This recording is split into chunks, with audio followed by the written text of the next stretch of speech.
Hey everybody out there, this is Seto, and today for you guys we're going to talk about a topic that I think I've discussed this topic like 2 years ago, but I want to rediscuss this topic for newer viewers and subscribers. And really, there's always new things that people are coming up with and new ideas, so leave your comments down in the comment section below, guys, so we can help everybody out there in the Yu-Gi-Oh community. So we're going to be talking about how you can be a cheap competitive player, you know, that's on a budget, I guess you could say. How can you be a good player, but still at the same time not break your wallet playing Yu-Gi-Oh? So the first thing I'm going to say to everyone out there, now it's very hard to be a cheap competitive player if you don't have a locals. It's really hard. I know some players out there that do it, but you have to have a lot of connections, and you've had to have those connections for a long time and know a lot of people. So on that note, I would have to say the best thing is to have connections in a game of Yu-Gi-Oh.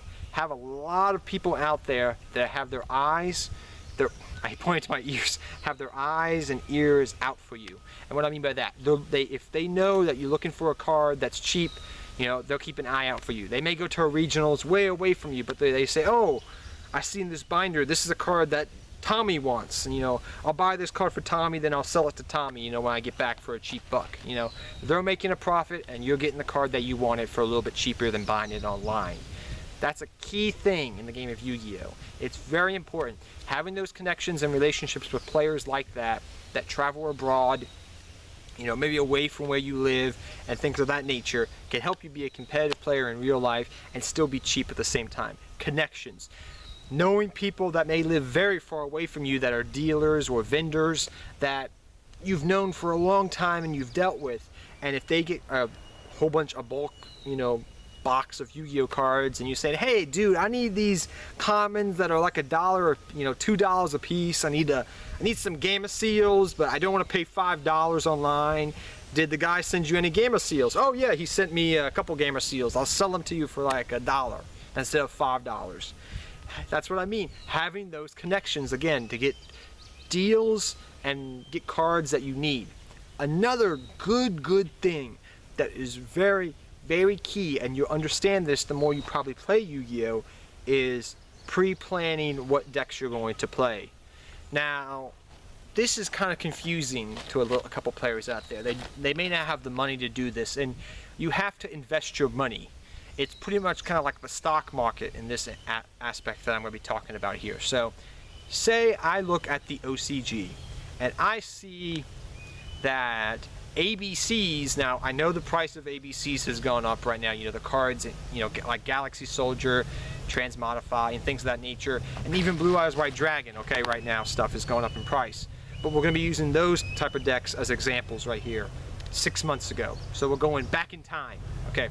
So say back in, I don't know, let's say February or March, okay, of this year, I went back in time and said, oh, look, in the OCG, Blue Eyes is doing pretty good, or ABCs are doing pretty good. When that deck comes here to the TCG, I want to buy it.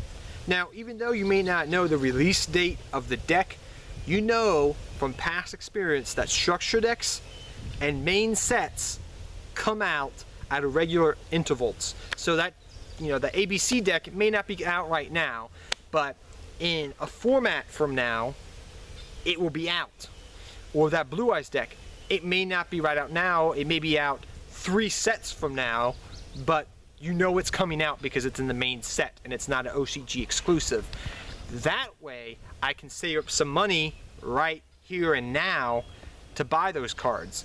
And if I know that some of the cards that are good for the deck, good example right now, I can think off the top of my head. Lullaby of the Dragons, Melody of the Awakened Dragons, excuse me. The card that helps you search 2 Blue Eyes monsters from your deck, or it's like a Dragon Searcher card that came out last year, over a year ago, as a super rare, and it has Lord of D playing the guitar. You know, that card originally when it came out was like $1 or a $2 card.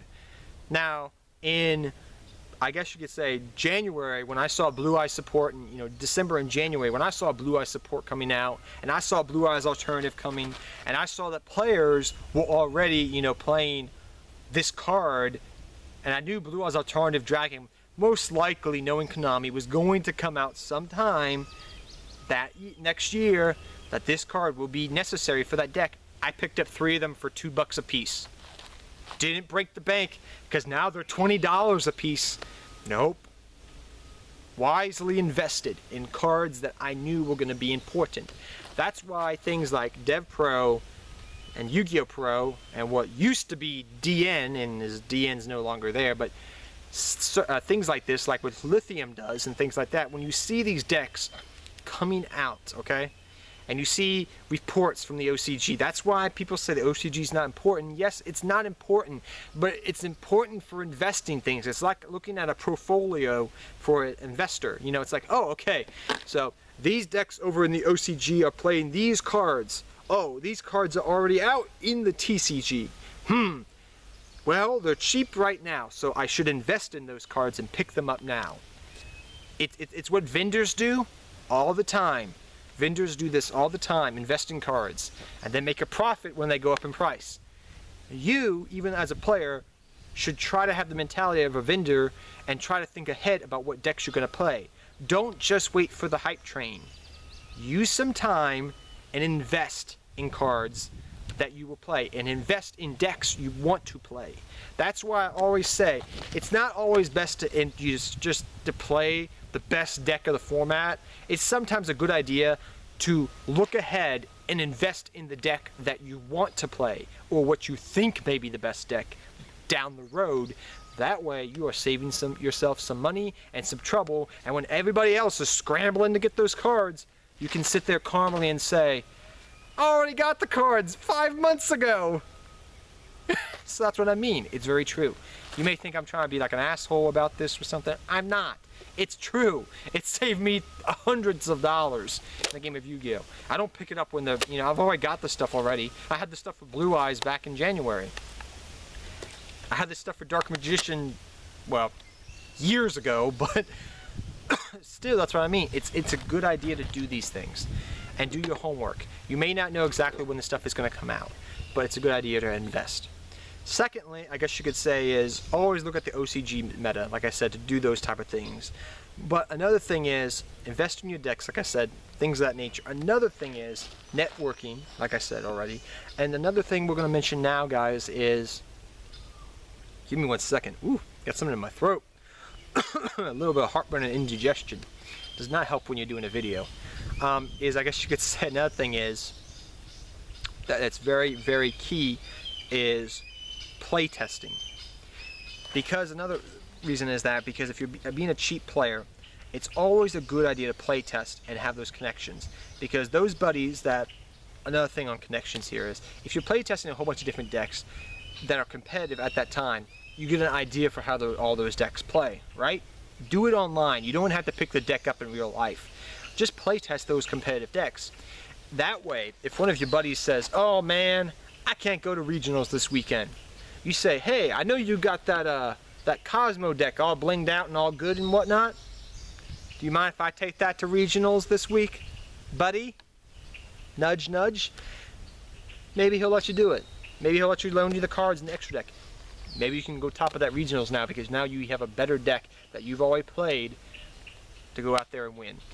So these are just some things, guys, that I have found to be very truthful. And another thing is, I find that's always good too, I'll mention here very briefly, is if you're trying to be a competitive player on a budget, take some money.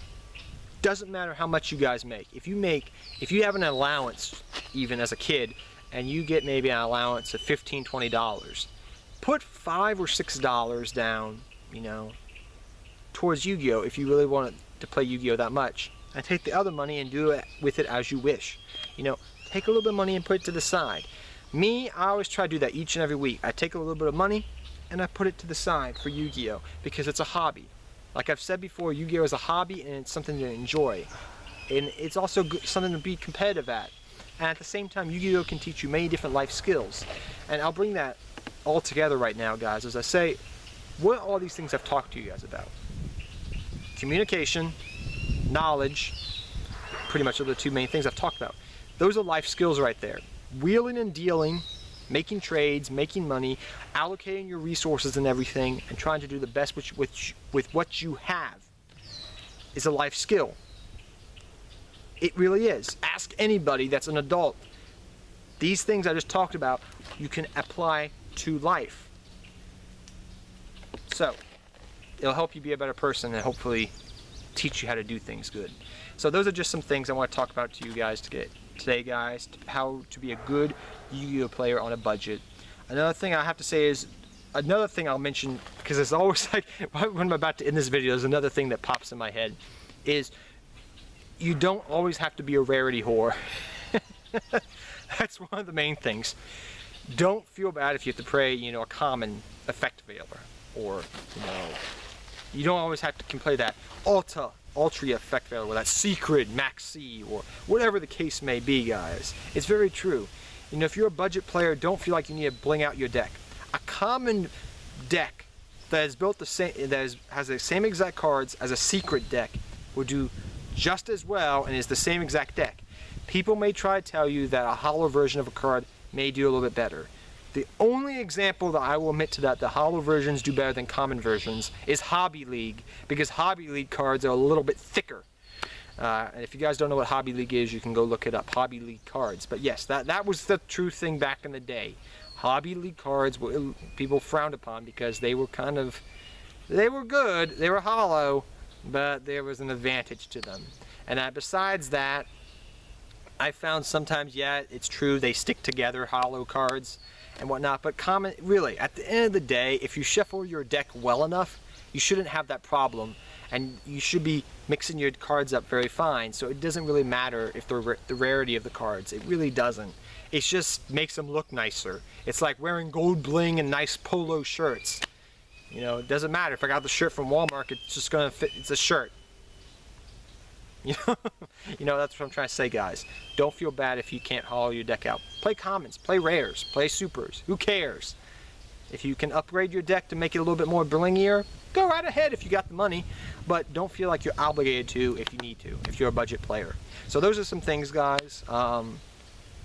You know, stay within your means is pretty much what I'm trying to say there with hollowing out your deck. But tell me, guys, down below, what are some things you do to be a budget player and to stay a budget player, not break the bank on Yu-Gi-Oh! Because I know many players out there that have been like, oh, I'm going to be a competitive player, and they buy the best deck and spend all this money to bling it out, and then 6 months later, they are not playing the game of Yu-Gi-Oh! They are broke. You know, it happens. But till next time, guys, take care, have fun dueling, good luck dueling, and I'll see you guys next time. Take care, everybody, and good luck dueling to all of you.